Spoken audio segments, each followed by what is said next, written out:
Hello, USAO. I hear that you're about to switch to Canvas, and so I wanted to take a few minutes to show you a couple of my favorite features of Canvas and to help you start thinking about how you could be using Canvas as a tool to really connect with students. The first thing is that once you log into Canvas, you get to your dashboard. Now, at the University of Oklahoma, we have all of our dashboard, like shows every independent study, even though there may not be students enrolled. So it's really like there's a gazillion courses that show up. Probably the first and most important thing about Canvas is that Canvas is very personalizable to make it look the way that you want. In fact, that's both a plus and a minus. If you're new to using this tool, and I know you guys are coming from Moodle, this tool can seem a little overwhelming because of all the choices you have, but I want to show you a couple of things I do right away to kind of take down a little bit of the detail. What I always do is if I click under courses, you'll see that all the courses come up as an option of different things that I could be looking at. Notice how some of them have stars next to them and some of them don't. So for example, if I take the star out of the digital accessibility course, then when I go to my dashboard, it will no longer show up. That star tells me those are the ones that are going to show on my dashboard. And now you'll see digital accessibility doesn't show up. So you'll notice that I'm in some courses that I don't run. And so some of this is a lot about my own preferences and how I use the tool. But you'll see that this course, which I actually am just a guest speaker in, I've been added to, someone's using discussion forums. And so it will tell me that there are 12 discussion forums that need to be read. But you can see that this one doesn't have anything. If I go over here, you'll see that these are the courses that I'm actively teaching. I teach Section 1 and Section 3, and my partner teaches Section 4. And so I have Section 4 here, and I'll notice that he uses announcements a lot. And so it shows that I haven't read his announcements. So he has 7 announcements that I haven't read. But in my courses, actually, you can see that I've read all the announcements. And you might be saying, well, gosh, some of that I want to know, some of that I don't want to know. That is all you can completely set. And so where you set that is by clicking on your picture and clicking in your accounts and go to your notifications. Now, this is going to seem overwhelming when you look at this. I just have to tell you, because there is just honestly just too many choices and notifications. So as soon as you start using Canvas, if you're being overwhelmed by all the things that you know and all the things that you're being seen, then you can start turning them off. So let me show you a couple of things that are important. First is the little clock is send a daily summary. A check mark is notify me right away. A calendar send me a weekly summary, and an X is do not show me anything. So for example, when I update the course content, I'm the one updating it. I don't need an alert. I know this. So I'm going to turn the X off there. But if you have students who are like waiting by their computer and want to know immediately when you do something, they'd want to turn that on. If a file is uploaded, I don't need to know that either. I'm the one that uploaded it, right? Notice I can also put in my cell phone number, but I have turned off notifications on everything on my cell phone. I do have my email address, my TA Cullen at OU, I have it turned off, but I also have my other OU email address, it's turned on, but I make choices. So I have a reminder of due dates for the day, a daily summary of due dates, and so I get a daily summary of what has happened on Canvas. That's all I want. I want to know what happened. People turn stuff in, things happen, that's all I want to know. I don't need to know every single moment.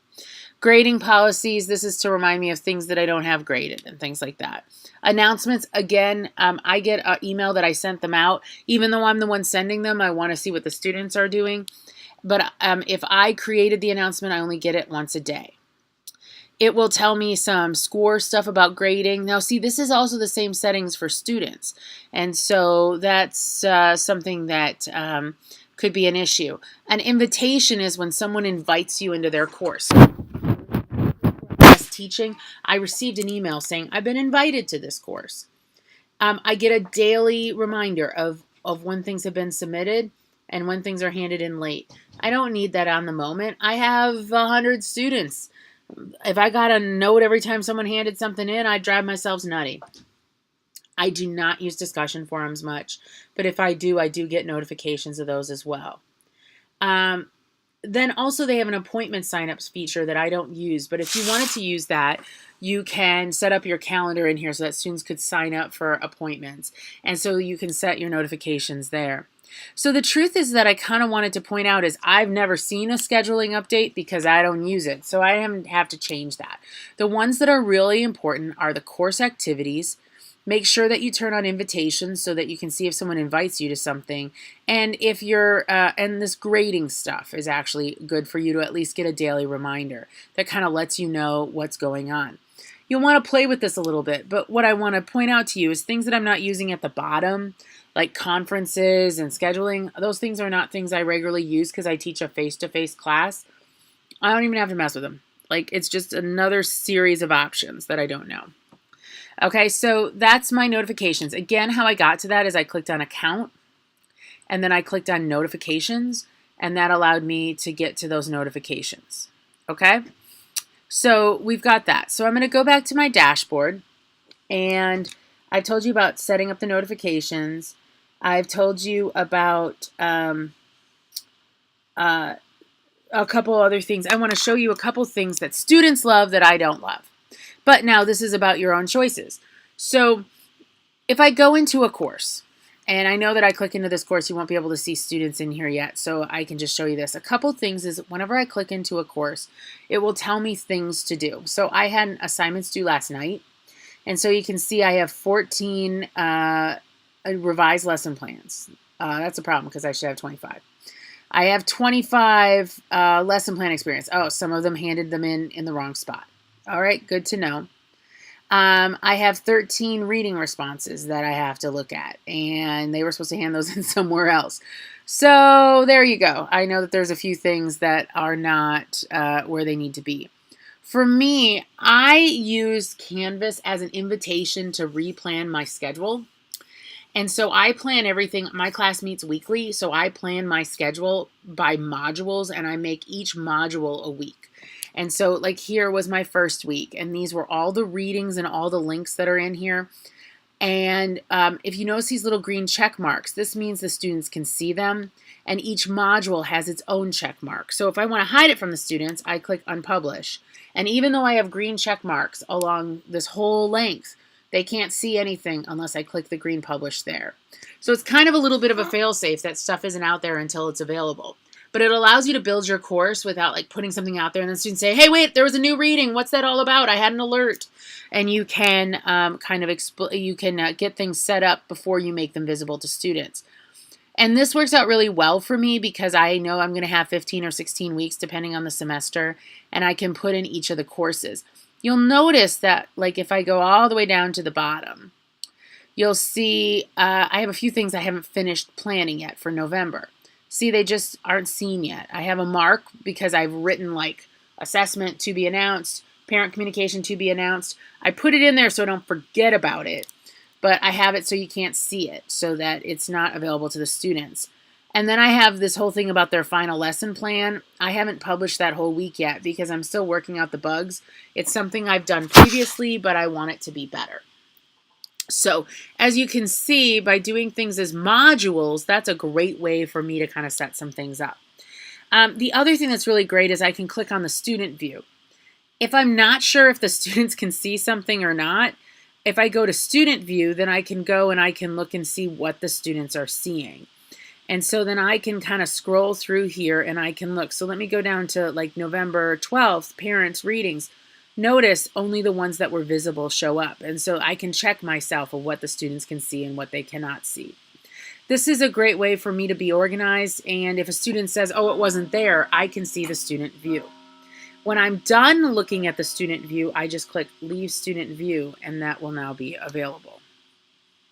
I wanted to show you a few other things that I really love about Canvas that has made my life easier.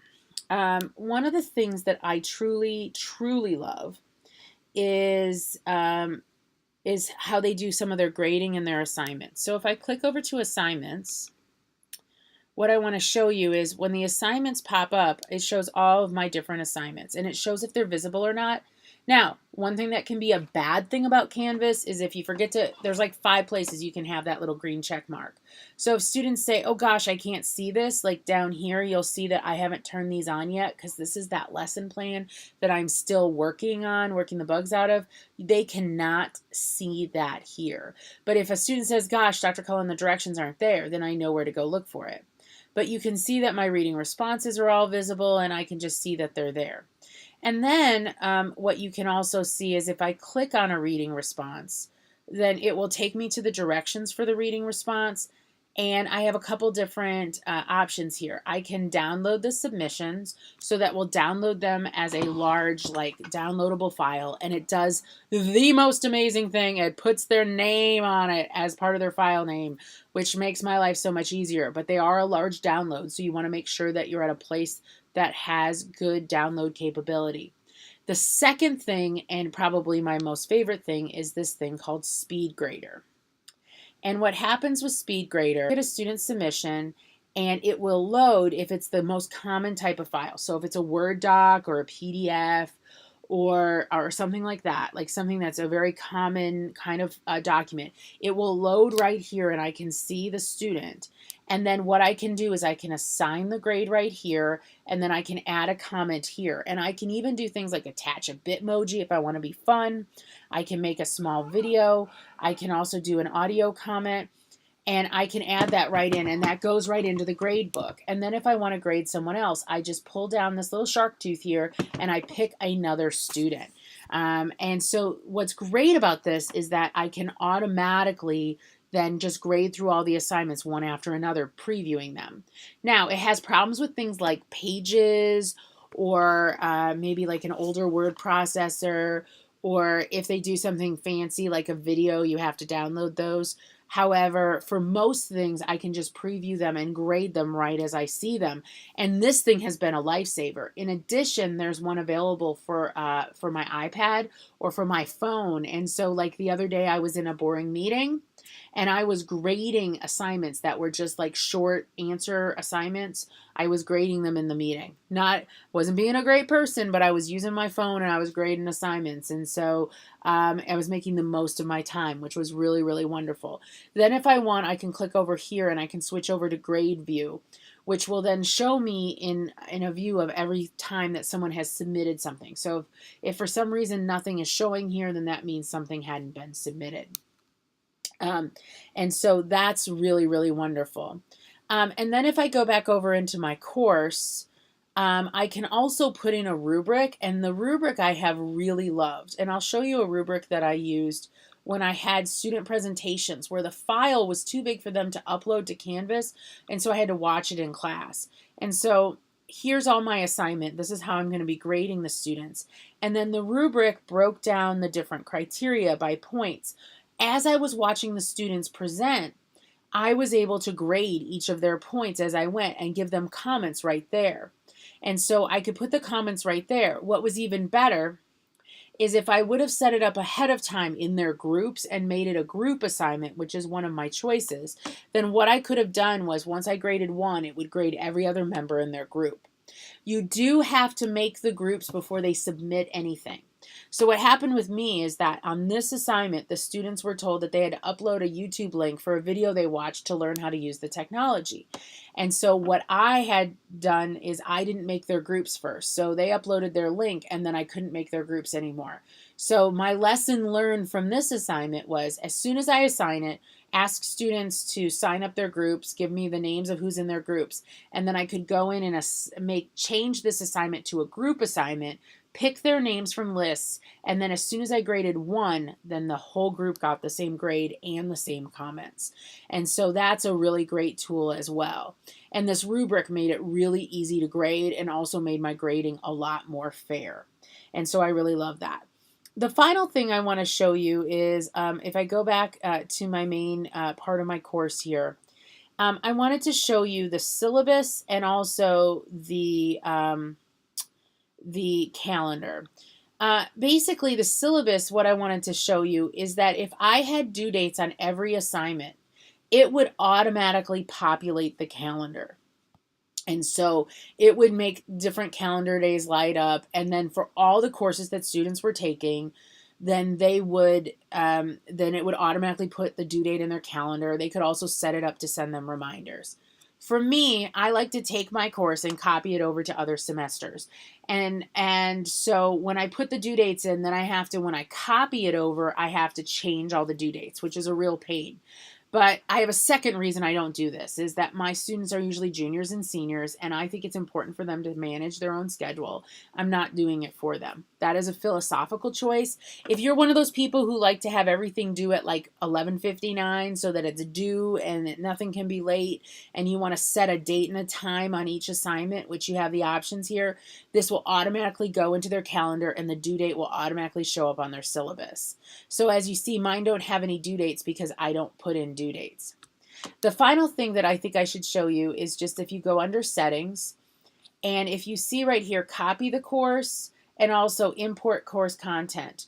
That's what I was talking about with copying the course. If I was setting up this course as a new course, I could click import course content and then look through the previous semesters where I taught, and I can say copy everything over and change the dates if I have dates in it to like modify the dates, which isn't perfect.